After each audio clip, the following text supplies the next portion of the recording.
Cleveland is buzzing with speculation, and for once, it's not about a losing streak or a controversial play. It's about a quiet but undeniable shift taking place behind the scenes, one that could change the Browns' future forever. The talk around town is that the team is starting to rewrite the narrative surrounding their most intriguing young prospect, Shedeur Sanders. For months, there's been chatter that Shedeur was nothing more than a headline magnet, a player whose fame exceeded his actual role. But that's beginning to change. And this time, it's not just fan talk. Insiders say the Browns themselves are behind it. They're rebranding the entire story, clearing the path for Shedeur to rise when the moment arrives.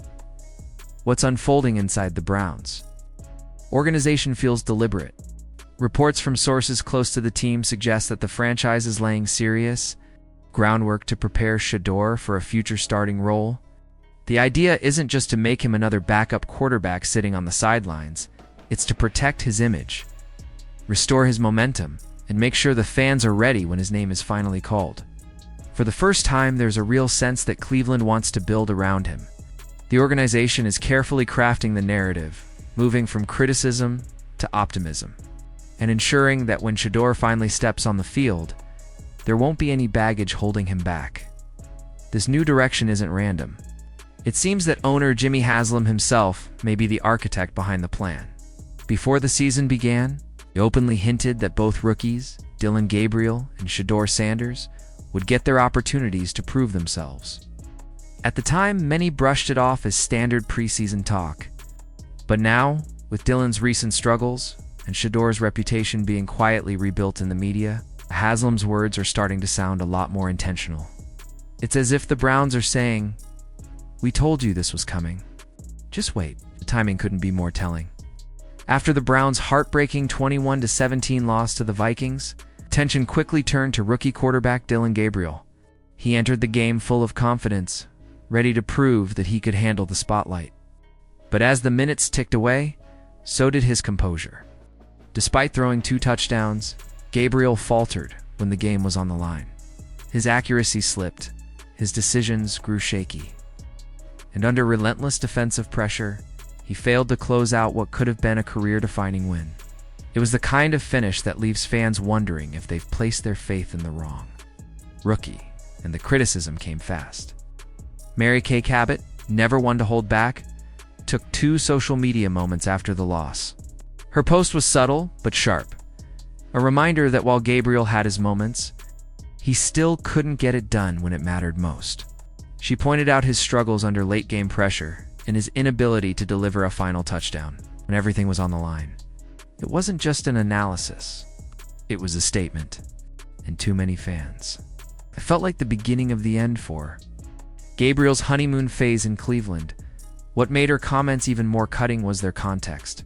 Just days earlier, Gabriel had taken veiled shots at Shedeur Sanders, insisting that he didn't care about outside distractions and was focused solely on the team. It was a subtle dig, the kind that made headlines and drew applause at the time. But in the wake of his loss, those same words rang hollow. The confidence, the leadership talk, the all-about-the-team mentality, it all seemed to crumble when the pressure was on. Shedeur, who had been quiet throughout the drama, suddenly didn't look so overrated after all. By the time the final whistle blew, Gabriel's shortcomings had become the story, and the conversation had shifted toward what could have been if Sanders had been in uniform. Analysts began to speak up.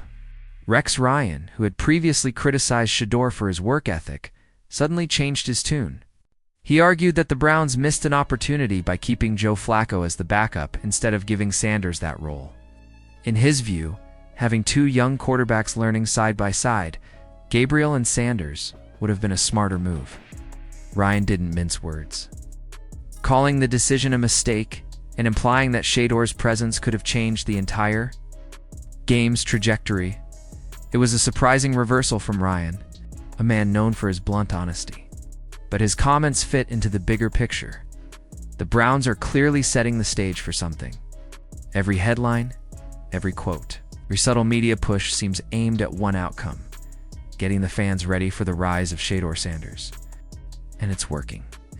The same media that once accused him of being a distraction is now praising his maturity, his patience, and his undeniable potential. Inside the organization, the message is consistent. This isn't about favoritism, it's about the future. Rex Ryan emphasized that Sanders' skill set, his precision, his ability to read defenses, his natural leadership, makes him a unique asset. The Browns see him as a long-term investment, someone who can eventually redefine the team's identity. For now, Gabriel may still be the starter. But every mistake he makes opens the door a little wider for Shad. It's also clear that Cleveland has learned from its past. For decades, the franchise has been haunted by instability at the quarterback position, from draft busts to wasted potential. But this time, the strategy feels calculated. Instead of throwing a young player into chaos, they're building the right foundation first.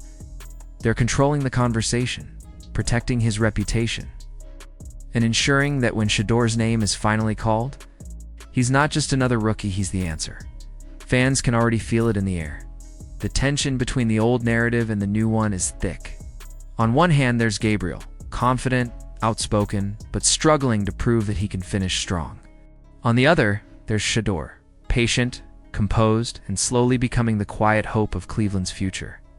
Each week, that balance tilts a little more in Shedeur's favor. The more Gabriel falters, the louder the whispers become. And the more the Browns publicly defend Shedeur, the clearer it becomes that his time is coming. For Shedeur Sanders, this is the moment he's been preparing for his entire life. He's no stranger to pressure or expectation. He's the son of Dillon Sanders, a player who thrived in the spotlight and taught his son that greatness isn't just about talent, it's about timing. And right now, it seems like the stars are aligning for Shedeur.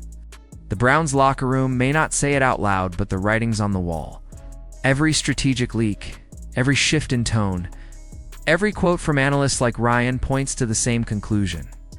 The Browns are getting ready to make a move. The big question now isn't if Shedeur Sanders will play, it's when.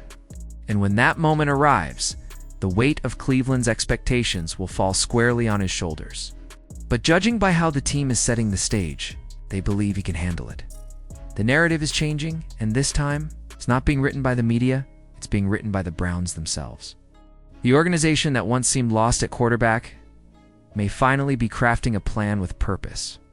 A plan that could usher in a new era, one built not just on hype, but on potential realized. So football fans, what do you think? Is this all part of a long-term plan to elevate Shedeur Sanders into the spotlight? Or is Cleveland jumping too soon, putting unnecessary pressure on a rookie who hasn't taken a single NFL snap yet? Should Dylan Gabriel get more time to prove himself? Or is it time for the Browns to hand the keys to Sanders and see what he can do? Drop your thoughts in the comments below, and if you enjoyed this breakdown, make sure to hit that like button and subscribe so you don't miss the next big story from the world of football.